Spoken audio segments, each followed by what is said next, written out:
Welcome to the first ever episode of Gamechangers. This is a series of casual talk shows with top global game influencers. And today I'm very excited. We have a very special guest with us, Mr. Jeff Lyndon, co-founder and president of iDreamSky. Maybe you could introduce yourself a little bit because I think most people know you quite well. You know, you are a big influencer in the Chinese and international gaming space, and you are a true game changer of this China global gaming collaborations. So again, thank you very much for joining us today. And I think over to you for a quick introduction. Well, I think all this praise and high hats, is a little bit outdated. I mean, yeah, 10 years ago when we were, doing things together, yeah, I feel like I'm a lot more of a game changer and an influencer in the market. But now, as my company gets bigger, I think my company is doing the influence more than me personally. And obviously, I think iDreamSky also have a few side step in the past couple of years where we're kind of regaining our pace now.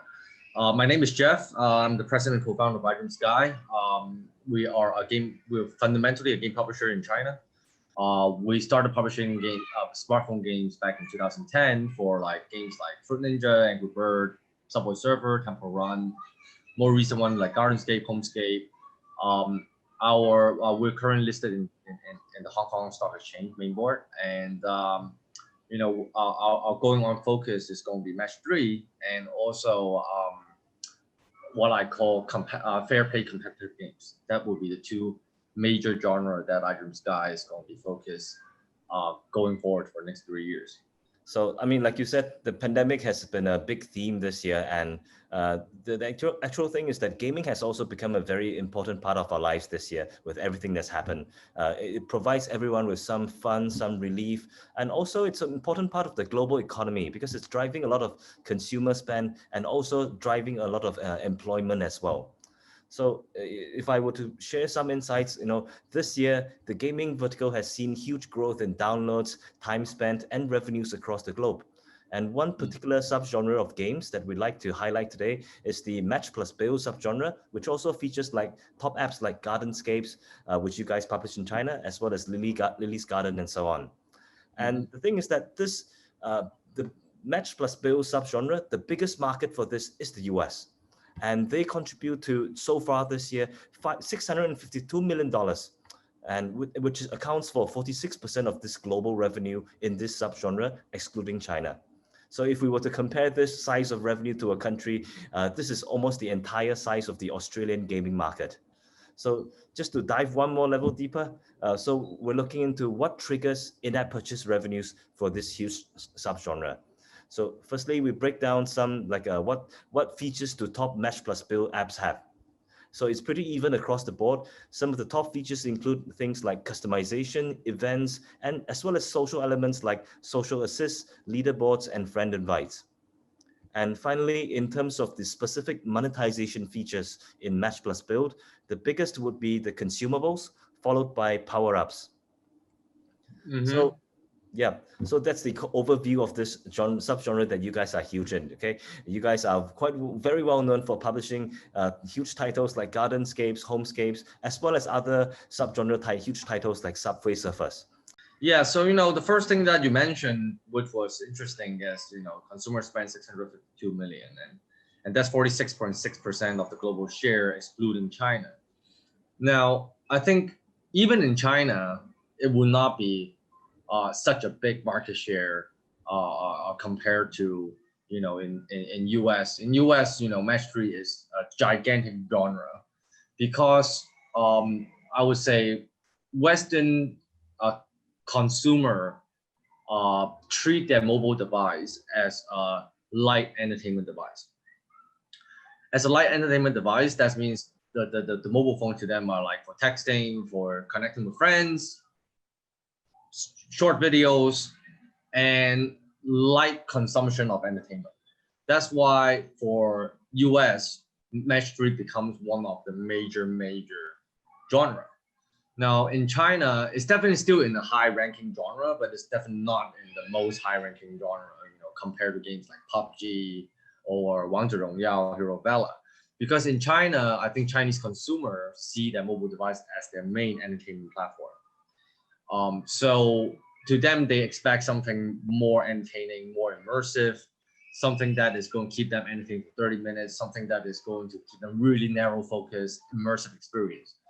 So that's the reason why I think there's a big difference between the West and the Chinese market in terms of in the specific like match and build genre. Although it's still making great money, but is leaps and bounds. In terms of the feature by revenue and the monetization type, I mean, it's pretty much the same thing across the board. Where customization and consumables power up is pretty much the same. So I think this is relatively in line with my Chinese data. Great to hear that. Thank you. And great to hear your insights across these two biggest markets in the world.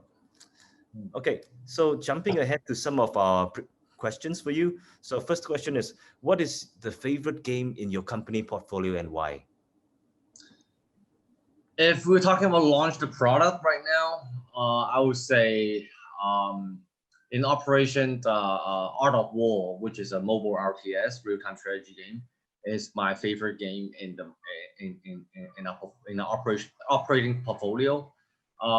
It's the first time that it broke a lot of boundary for me and understanding of what mobile device can do, because real-time strategy is one of the most complicated game on PC platform, and I think we were able to create a really good port and experience on the mobile device, and we're seeing like hundreds of thousands of DAU every day, playing Art of War on the mobile phone.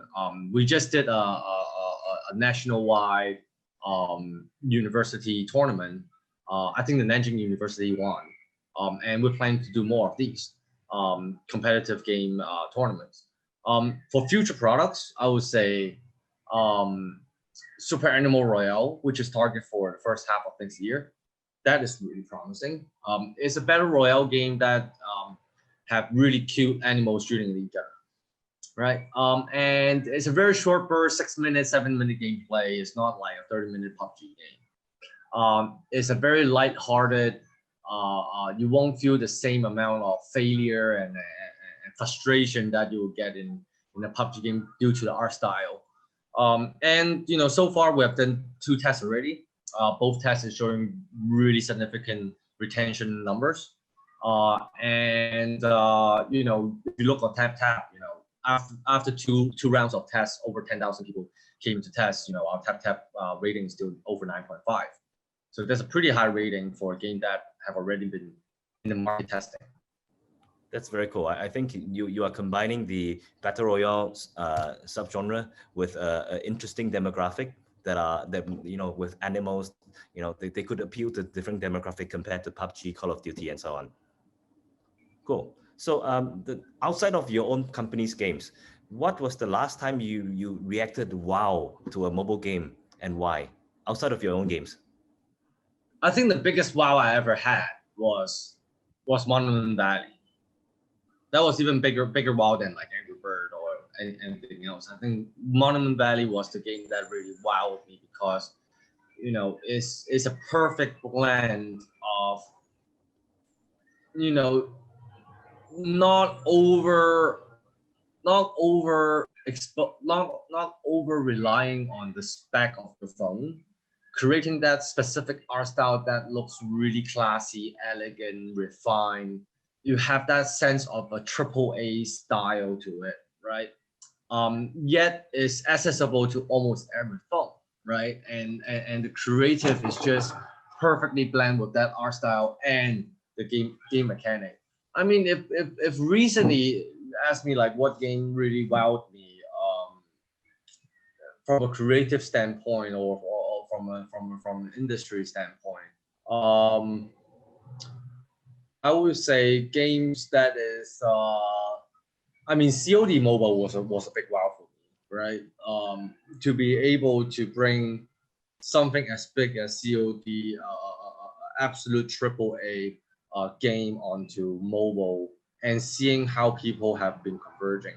Fortnite is another one that I have a big wow about because of the cross playability. I think that is something that is extremely interesting of how they do it. Now, obviously, we know that there's this situation between Epic and Apple right now, but I think crossplay would become a future trend, and I'm sure various app store and device platform owner are going to start thinking about how to tackle the crossplay problem and what kind of billing method are they going to use.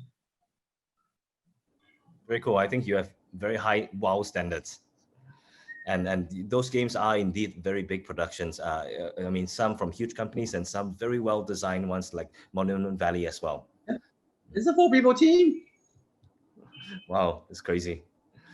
Okay, so I think next, a personal question, a personal one for me. What is the use case for you when you use App Annie? What is the use case for me to use App Annie? Good question. Well, I personally I don't use that much App Annie as I were using before because I'm not in the BD role anymore. That is Cloud and Alex, which Cloud you definitely know, but Alex, you'll meet him when you come to China. I'm now more on the operation role. So for me, App Annie used to be when I was a BD is looking at what is up and coming, what is creeping up, right? Catching those early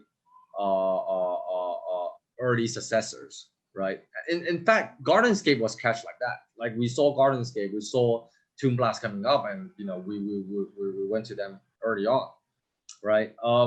So my BD obviously is still using those features.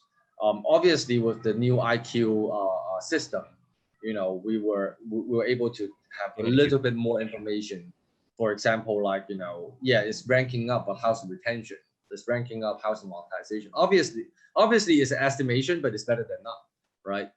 For me, I think from a game operator standpoint, operating the whole development and publishing, for me it's more I'm looking at the whole sector of games that I'm trying to focus, or I'm trying to figure out which sectors I should be focusing in, and figuring out are there already a dominator there that is hard to break down, or is still a very low hanging fruit market segment where there's a potential high growth rate and yet there's no major player inside this sector. Obviously that is becoming harder and harder to figure out, even with a tool like App Annie.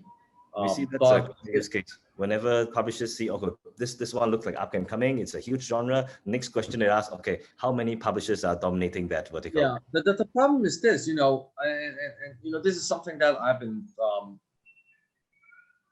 I think a lot of people have a problem with using data is they're trying to ask they're trying to have data to give them an answer, where when their questions are not specific. And I think, obviously, data will provide some level of answers, right? But what I find what I find that is a better practice for me of using App Annie is actually making hypothesis first, right? Doing a hypothesis like, I believe the market is going to go that way, right? Or I believe the market potentially might have these kind of potential. And App Annie provides those evidence for you to support your thesis. I think that is a much better way of using App Annie than all right, what's the next big market, right? And all right, App Annie thinks it's going to be that. Now, if App Annie is right, how many customers you have? Everyone will have that answer. So it's not going to be that one. That market is not going to be yours. But not everyone is the same execution. True. Yeah, absolutely. But yeah, you get what I'm saying, right? So I think with such a mature market now, by using App Annie, it could not be such a raw, rough, way of using it like 10 years ago, right? Right. So speaking of hypothesis, would you want to share what's your hypothesis of the next big thing in gaming? Well, obviously it's going to be cloud gaming, right? And I publicly expressed my interest in cloud gaming, and iDreamSky is definitely looking into the cloud gaming space, on different levels. But I think, before cloud gaming, what is going to happen is we're going to start seeing more and more cross-play games, which technically is cloud gaming. It's just not on the cloud. It's still download on the client, but fundamentally it's providing the same experience, meaning that you can play on multiple devices on the same game, like Fortnite. And I think Fortnite and Hearthstone started that trend. Obviously, Hearthstone is really early on. Fortnite was second wave. But Fortnite, I don't think is really a good way of looking into cross-play or cloud gaming, because the game is really designed for PC. The mobile was more or less a kind of a user acquisition tool for them. Was never really, like, Fortnite was never really meant designed to be played on multiple screen or multiple size of screen, right? But they have the technology, so they did it, and it works for them. But I think what is going to happen is, when cloud gaming comes in, sure, you can make a PC game, put it on the cloud, and save some of the cost, or make it easy for consumer. But I think true cloud gaming or true cross-play games are designed from ground up. That is a game that you will have reasonable or a design experience that is for smaller screen, for bigger screen, and for a big screen, right? Like a TV screen. So that is something that iDreamSky is already focusing in already. I would say our next 2 years pipeline, almost every single competitive game is cross. Wow, that's very exciting to hear that you're already planning for this future next big thing. And I'm personally also very excited to see this cross-platform play delivered via the cloud. So last couple of questions. So first one is, how should other gaming companies work with you? There's many ways to work with me. Traditionally, I'm a publisher, right? So if you have a game that you want to publish in China, send us an email, obviously. But we're quite selective, obviously, because Chinese market is a very exclusive market. It's a very tightly controlled market due to the license number. But we still do publishing a lot, and we probably might be picking up like 3 to 5 games every year. Specifically, we will have a higher interest in games that is either match 3 based or some sort of puzzle based, but not like the photo hunting stuff. All right, like really like gems. You either click on it and it blow up, or you swipe it and it disappears. That's the puzzle genre to us. And then competitive games that is competitive in nature, promotes fair play, low monetization. Monetization is mainly based on skins, cosmetic, or easily accessible by all players. Short bursts. We don't want games that is like 30, 40 minute gameplay. We want something that is more either in the rim of like 20 minutes, but it will require less player per session. Like maybe it's a 1-on-1 or 2-on-2, or a game that require more players, however, will be a much shorter session, like somewhere around 5 to 10 minutes. That will be where we will be highly interested. Now, obviously, if there's other games like MMORPGs, Sandbox, which I'm working on with 2 partners right now. One is Sandbox MMO, one is Sandbox MMO simulation, one is a Sandbox MMO RPG. That would be something that is of our interest too, because both games actually also have cross playability. It's hard to pronounce for Chinese. Cross playability. Yeah, Sandbox is a huge genre that's dominated by just a few companies. So it's exciting to hear that you guys are also going to enter. Our focus in Sandbox is not the traditional angle of Sandbox, like a Roblox or Minecraft, where everything is really like box, right? Mix of sand. It's more the openness of the world, right? It might not have like the cutting edge AAA art quality, given that it needs to allow that sandbox combination, um, but it's definitely the spirit of the game is it promotes user generated content. It allows users to create new content, create new landmarks, create places for people to go, create places for people to hunt or do things in it, right? I think one of the biggest problem with the sandbox genre right now, traditionally, is I've interviewed so many Minecraft players, and they're like, I love Minecraft to death. Me and my friends build this gigantic, villa or structure in Minecraft, right? And we spent 3 years making it. But then, what's next? Like, it's not really something for people to entertain with, right? So it's kind of feel like a RPs that is just secluded in the internet space, right? Roblox is a little bit better because it does provide kind of like lobby system. People can actually even starting to monetize a little bit more. But I think with the generation that grew up with Minecraft and they grew up with Roblox, right?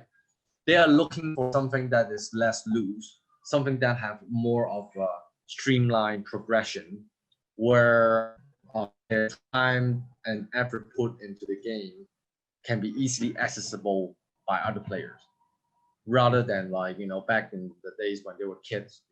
Roblox is like, yeah, my world is my classroom, right? So it's easy for me to tell my whole classroom of classmates to come play my latest creation, right? Cool. I think regarding Sandbox, recently I've also heard some discussion about this topic called non-fungible tokens related to blockchain, and supposed to help Sandbox games also monetize creations that are built on, like I said, just on in the virtual game space. Have you heard anything like that, and any thoughts? Yeah, I mean, blockchain have always been something that is like people have been talking about how blockchain is going to change MMO, but the problem is there's no MMO, or MMO is extremely rare in today's market, right? Like most games are session based, like League of Legends, Rocket League or PUBG, whatever, like that. That blockchain application more or less have a lesser implication because it's a session based thing. But I think as cloud gaming comes, and if some people believe that the utopia, the pinnacle of what cloud gaming is going to be something like a Ready Player One, then blockchain is going to be very cool. We will see. But would it be like that? I don't know. Maybe. Yeah, maybe we'll see. Okay, so final question, which is an interesting one, I guess, because we've also confirmed our next guest. Our next guest on Gamechangers is Mr. Chris Liu. He's the Director of Games Business at VNG, which is one of the leading game companies out of Vietnam. So what would you like to ask? I met Chris before. He had been to my office, I believe. Oh, well, I think if there's a question I can have for Chris is, the Vietnam market, the Vietnamese market have been a market that have been undervalued by the world for such a long time already, and recently it started becoming more of a focus in the Southeast Asia region, and even taking lead in the Southeast Asia region. Now, I remember the first time that Vietnam was really highly being like on the spotlight was Flappy Bird, right? Like everyone like Flappy Bird came from Vietnam. Right, and I think that also started a whole wave of hyper casual developers in Vietnam, high quality and really high quality as the years goes by. And on top of that, obviously, the second spotlight that Vietnam got was esports. Like Vietnam have the highest esport viewing hours per capita across the world, right? So what's the next new trend? Like, is this the development ecosystem in Vietnam changing? Going higher or going lower? Or I mean higher, lower in terms of like casual, hyper casual, mid core, hardcore. Are they focused in certain genres now? I think that would be an interesting question. How esports is going to continue to grow in Vietnam, and what kind of new trends he's seeing in the esports space. I think that would be the question. Maybe it's a little bit too much, but I'll let you answer the question. Okay, that's great. We look forward to him answering that question then. So this wraps up the session, our first ever Game Changers. Thank you very much, Jeff, for helping us with this, and cheers to you. Cheers.